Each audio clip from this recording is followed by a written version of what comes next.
Thank you very much బటనా. 1,27,000 కోట్లు ఏడాది కాలంలో కాంగ్రెస్ పార్టీ అప్పు చేసింది చేసింది చేసింది చేసింది అని బట్టి గారు పదే పదే ఒప్పుకున్నందుకు అభినందనలు. 10 ఏళ్ల బీఆర్ఎస్ పాలనలో మేం చేసింది 417 అయితే 5 ఏళ్లలోనే మమ్మల్ని మించి ఈ 5 ఏళ్లలో 7 లక్షల కోట్ల అప్పు చేయబోతున్నారని ఈ సభ ద్వారా బీఆర్ఎస్ పార్టీ రుజువు చేసింది. అయితే అధ్యక్ష బట్టి గారు ఏమన్నారు, మీరేం చేశారు ఏం చేశారు ఏం చేశారన్నారు. ఏం చేశానో చెప్తా వినండిక.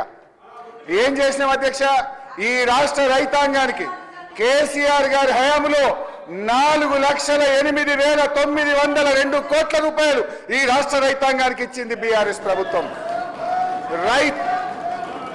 రైతు బంధు కింద 73,162 కోట్ల రూపాయలు ఇచ్చాం.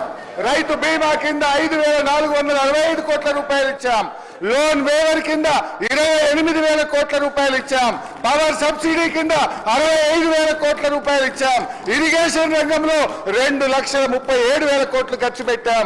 ఈ రాష్ట్ర రైతాంగం మేలు కోసం 4,08,000 కోట్ల రూపాయలు ఈ రాష్ట్ర రైతుల కోసం బీఆర్ఎస్ ప్రభుత్వం ఖర్చు పెట్టింది అధ్యక్ష. దాని ఫలితమే బీఆర్ఎస్ ప్రభుత్వ హయాంలో ఎంతో అద్భుతంగా మేలు జరిగింది. ఇవాళ ఎట్లా జరిగింది, 10 ఏళ్ల బీఆర్ఎస్ పాలనలో ఆనాడు మేము ప్రభుత్వం చేపట్టినాడు 68 లక్షల టన్నుల ఉత్పత్తి ఉంటే 1,68,00,000 టన్నులకు వరి ఉత్పత్తి పెరిగిందంటే మా ప్రభుత్వం రైతులకు చేసిన మేలు వల్ల.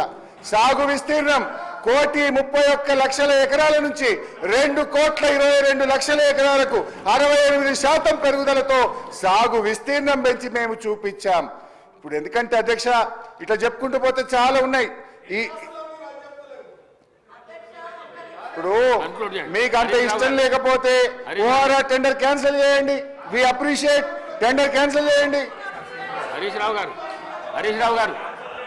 ముఖ్యమంత్రి గారు అధ్యక్ష, ముఖ్యమంత్రి గారు చాలా రోజుల నుంచి